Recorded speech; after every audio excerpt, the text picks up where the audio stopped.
Welcome to Regulate and Rewire, an anxiety and depression podcast where we discuss the things I wish someone would have taught me earlier in my healing journey. I'm your host, Amanda Armstrong, and I'll be sharing my steps, my missteps, client experiences, and tangible research-based tools to help you regulate your nervous system, rewire your mind, and reclaim your life. Thanks for being here. Now let's dive in. Today's conversation is going to be a little bit different than usual because I want to provide commentary on an Instagram post that I posted last week that instantly lost me 30-something followers, but then also grew my account by 100 new followers because of how fast it was being reshared. And I promise this conversation is not about follower count, but instead about why this post was so quickly so encouraging for some while so angering for others, and why such a large group of people felt validated and seen and heard in their experience. Like this post was a war cry for change. And there were others who criticized me for further perpetuating stigma and mistrust in a medical system that might be some individuals' only option for support. Now, my intention with this post was pure. But after listening and learning, especially from other mental health providers, I can see that my impact, while positive for some, could be damaging for others. And as a voice in the mental health space, I have to take responsibility for impact, even if that wasn't in line with my intention. So you're going to hear some of that in this conversation about how I can stand behind the intention and the point I was trying to make in this post and take responsibility for the negative impact in how I presented that point and how making that point in such a polarizing way can be problematic and the ways that that statement are overgeneralized.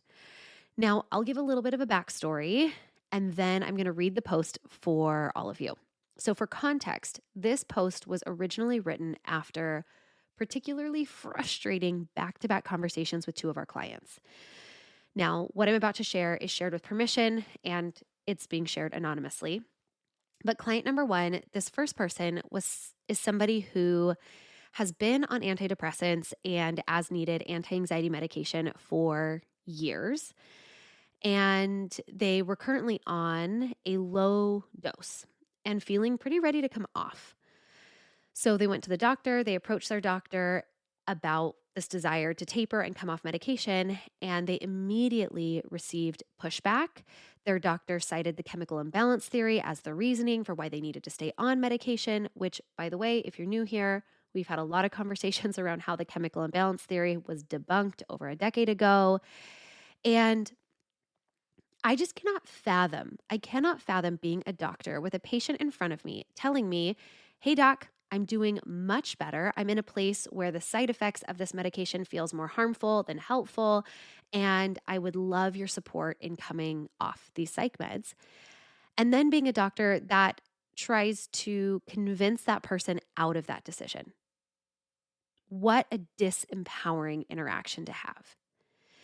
Now, client number two, this other client shared a story about how they noticed this, what seemed to be kind of a random uptick in their anxiety symptoms.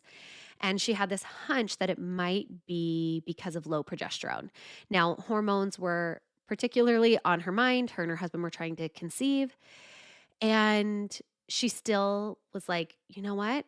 I don't know why I know, but I just know that that's playing a role in why I have increased anxiety symptoms. So she went to the doctor and she said, hey doc, I am having increased anxiety symptoms. I think it's because of low progesterone. There's a lot of research around low progesterone causing anxiety symptoms. Can we run a hormone panel? And the doctor's response was, no, I don't think we need to do that. If you're having higher anxiety symptoms, you should just go back on your anti-anxiety meds. Well, fast forward 6 months, her and her husband are now considered to be having trouble conceiving. That warrants a hormone panel. And what do they find? Low progesterone. And so this client was just expressing so much frustration around how when there is research that shows that low progesterone can cause anxiety symptoms, it can also cause trouble in conceiving. Why wasn't it a valid request to get a hormone panel run for anxiety, but it was for struggling to conceive? And although she decided not to get back on her anti-anxiety meds when the doctor made that suggestion, she's like, I spent 6 more months really struggling that I didn't have to if I would have been able to get that information sooner.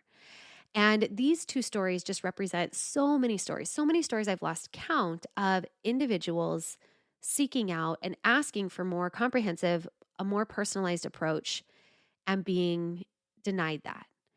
And I also want to be really clear before we continue this conversation that this is not an anti-medication conversation. I think by now you know that. If you've been here long enough, you know that the rhetoric is never anti-medication.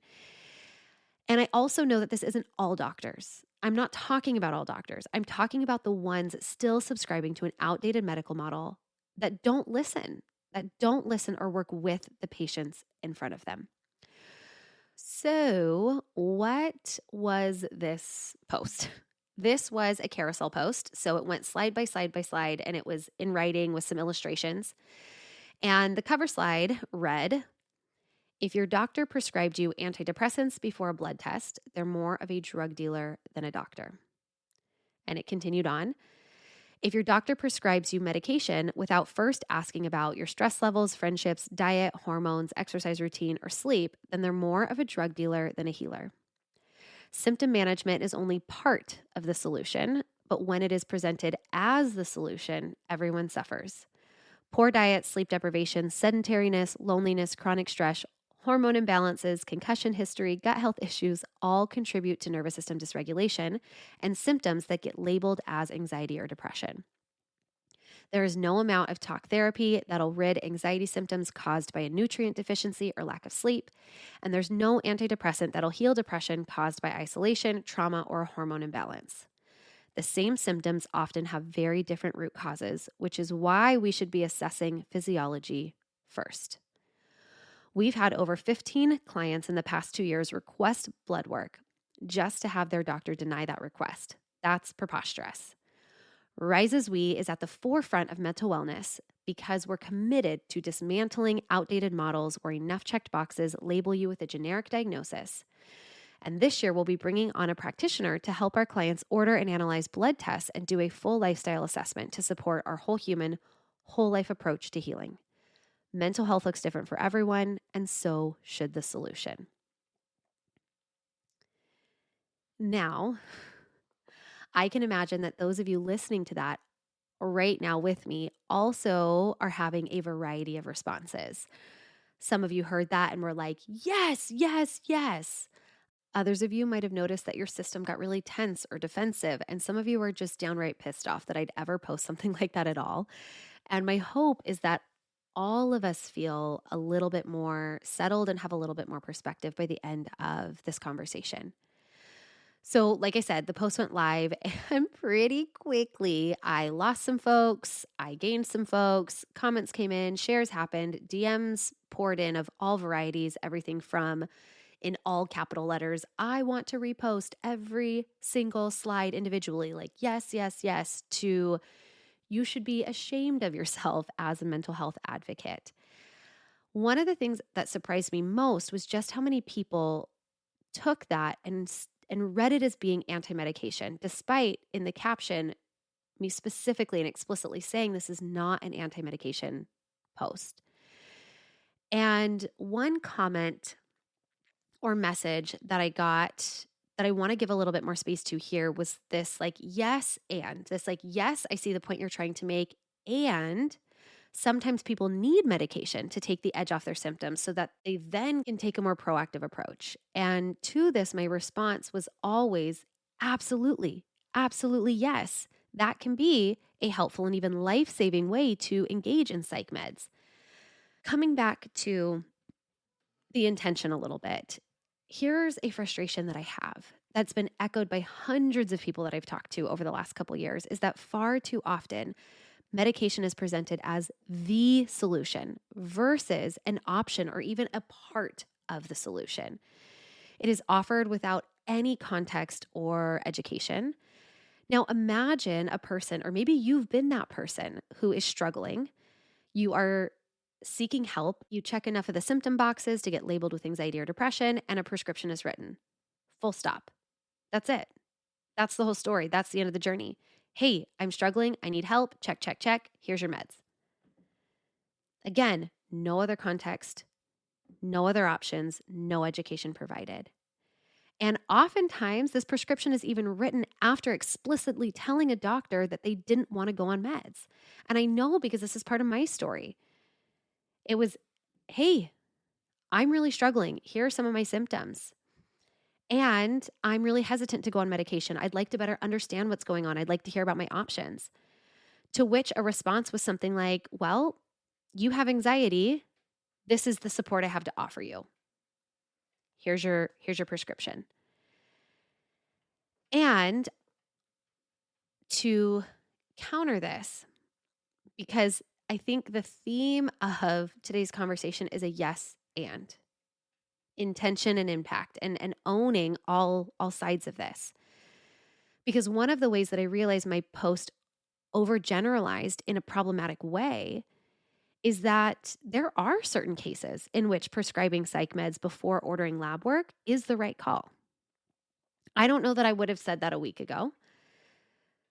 But if an individual's symptoms are intense enough that they need an immediate intervention, they need something now, a lot of the conversation that came up was also points around accessibility of basic lab work, let alone extensive lab work that sometimes is needed to pinpoint underlying physiological causes.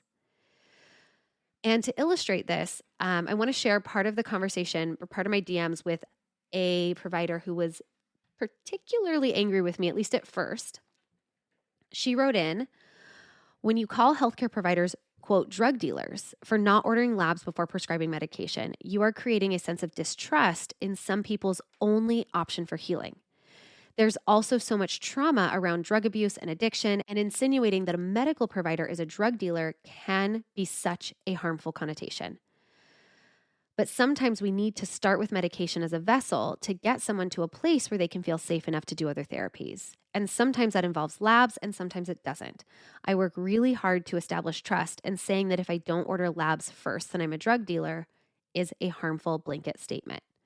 And like I said before, many people do not have the financial means to pay for specialized lab testing. They're not wrong. I was wrong.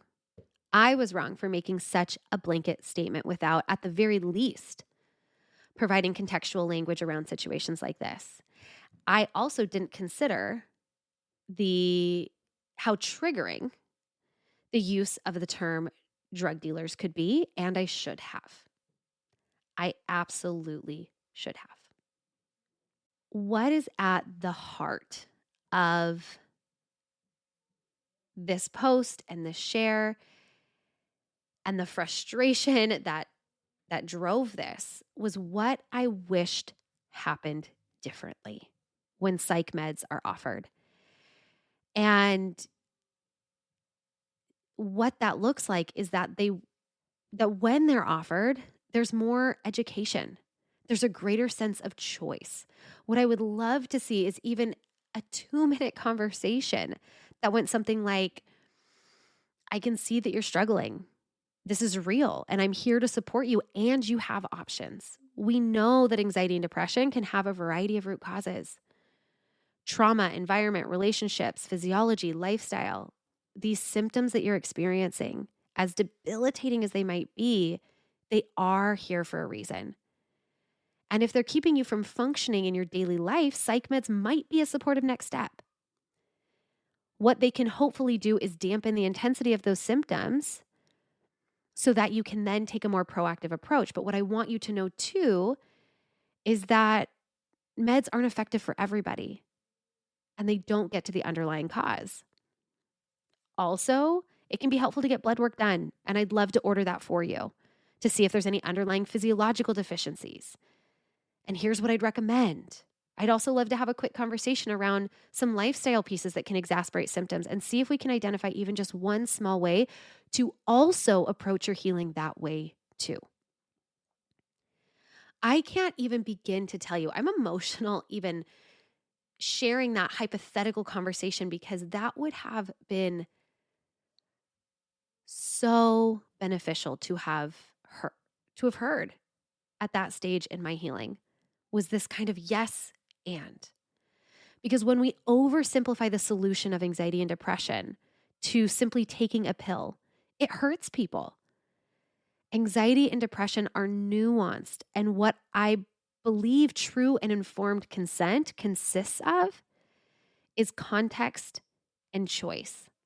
And far too often, I hear stories where individuals are denied context and choice and simply handed a prescription. The problem here is not psych meds.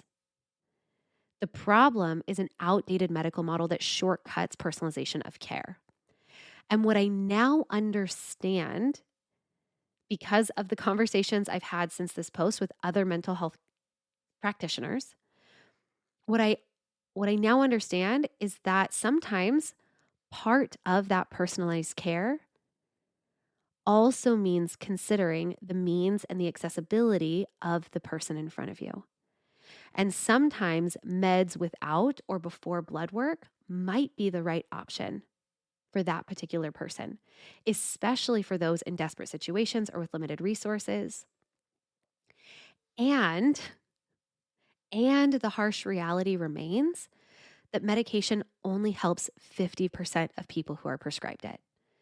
This means that for half of the other humans offered meds, it might make your symptoms worse or simply be unhelpful. And if they have a physician that doesn't offer this context or any alternatives, then this narrative gets written that, well, if these meds aren't working for me, I must be too broken to heal. And that can lead to a lot of hopelessness. And I shared something similar to this on my stories as a follow-up to this post. And I had one woman write in and she wrote me and said, "Thanks for talking about this. I lost my son to suicide. Pills didn't help him and no one offered any alternative. Even therapy was never mentioned.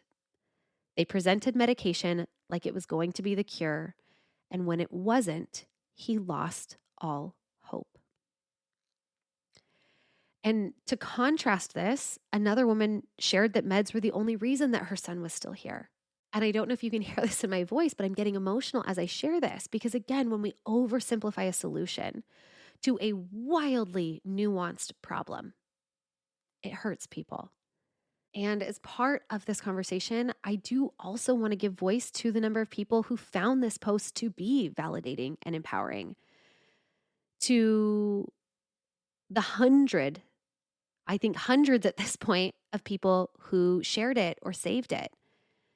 The system has fallen short and failed you in many, many ways that are real too.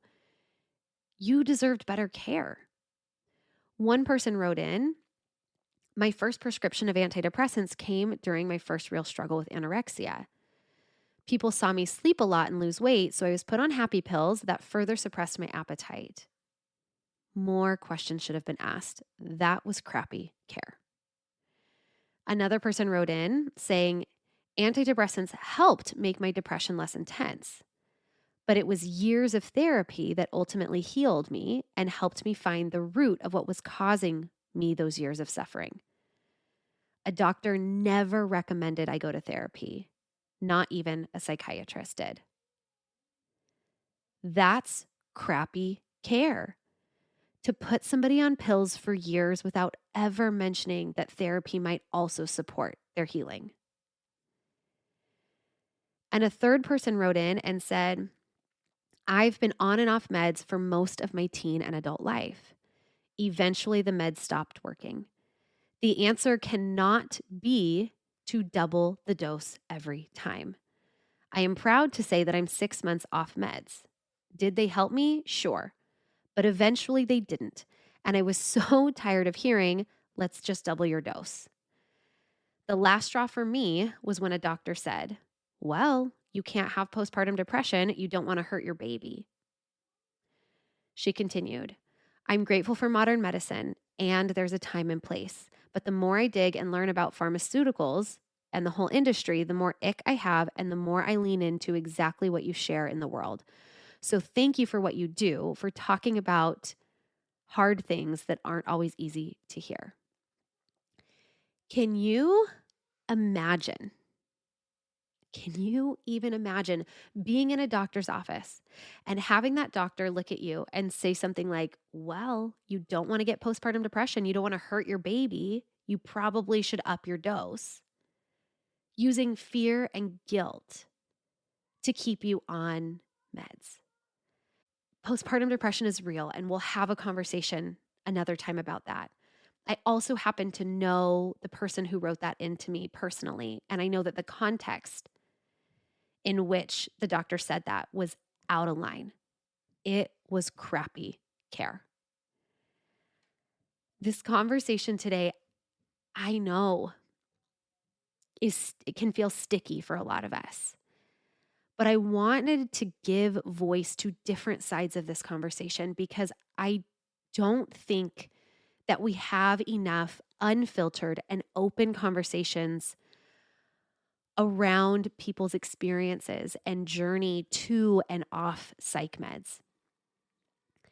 And what it boils down to, at least for me, and what I want to see more of is more true and informed consent. And this comes when individuals are given context for what causes anxiety and depression symptoms and choice and option around treatment and care. Education leads to empowerment, and we can do so much better. I also want to include in this conversation a thank you to the other mental health practitioners who gut checked me where I needed it. And for so many of you who shared vulnerable pieces of your own experience to jumpstart and support this conversation. I had a couple practitioners who originally dropped into my DMs real angry. And after some authentic back and forth, I'm hopping on a call with a few of them in the next couple weeks to talk about ways that we can collaborate and increase accessibility. The way that I presented this information, in their opinion, was really callous and even harmful. And yet we share a lot of the frustrations in the way that mental health support is so fragmented and depersonalized. And so again, I want to thank you for not only the gut check, but for a willingness to hear my intention and the ways that it matched yours, and to have gotten to a place of commonality so that we can bring more good into this mental health healing space. I want to assure all of you, I am almost always well-meaning. I am not always the most delicate at presenting things. I am a redhead, and I fit just about every hot-headed, quick-tongued, hoorah stereotype that often comes with that. I will get into the trenches and go to battle for those that I feel deserve better than they've gotten. It's why I do the work that I do. Entrepreneurship, friends, founding a mental health coaching practice has come with some really long, dark, hard days, but it has never not felt worth it, because the care that I got when I was trying to heal sucked. I deserved better, and so do many of you. And it's these sticky, hard, sometimes polarizing conversations that I think need to be had. And I do want to leave you with a note of hope that there are incredibly well-meaning doctors, therapists, practitioners, coaches, all of the above out there who can be trusted and who also want to sit next to you in a personalized way in your healing. Medication can be supportive, and it's not a comprehensive approach to healing. I want to encourage you to grab education where you can, this podcast, others out there. And at the end of the day, it is your job to advocate for you. And that can feel like a really tall order sometimes. And I believe that education leads to more empowerment. So I want to offer a thank you to those of you who are here, who've decided to let this be a place to inform and I hope empower parts of your healing too. Now, I won't always get it just right, but I am open to learning. I am willing to listen, and I will admit and correct when I've fallen short. And lastly, for this conversation, I just want to put a plug in for a resource that I am working on with a handful of other physicians and mental health practitioners. And what this resource will be is a comprehensive guide that answers a lot of the questions that I've gotten in response to posts like this. Things like, what blood work should I request? How do I advocate better for myself with my doctor? And a number of other things. And this resource is going to be totally free. The only thing that I ask is for a little bit of patience in creating it. I want to make sure that I do that right. And also, there are a lot of things moving behind the scenes for me, but this resource is coming, and I hope that it's helpful for a lot of you. Now, for today's three takeaways. Number one, this post was not anti-medication. It was anti-physician that puts people and symptoms in a box and presents medication as the only solution. Meds can be needed, even life-saving. And as a community, we are over-medicated and undereducated around personalized healing. Medication is presented as the solution to versus an option for anxiety and depression far too often, and it's hurting people. Number two, there is no shame in medication being part of your healing. I cannot emphasize this enough. And I need you to know that your symptoms are there for a reason. True and lasting healing doesn't come from just taking the edge off your symptoms, but in seeking out a more comprehensive approach to getting at the root of what is causing those symptoms in the first place. And number three, you have options. If you weren't provided context or choice when seeking support for healing, I hope that this conversation and the others that we have here on this podcast begin to provide some of that for you. Thank you for being here. I am sending you so much hope and healing, and I'll see you next week. Thanks for listening to another episode of the Regulate and Rewire podcast. If you enjoyed what you heard today, please subscribe and leave a 5-star review to help us get these powerful tools out to even more people who need them. And if you yourself are looking for more personalized support in applying what you've learned today, consider joining me inside Rise, my monthly mental health membership and nervous system healing space, or apply for our one-on-one anxiety and depression coaching program, Restore. I've shared a link for more information to both in the show notes. Again, thanks so much for being here, and I'll see you next time.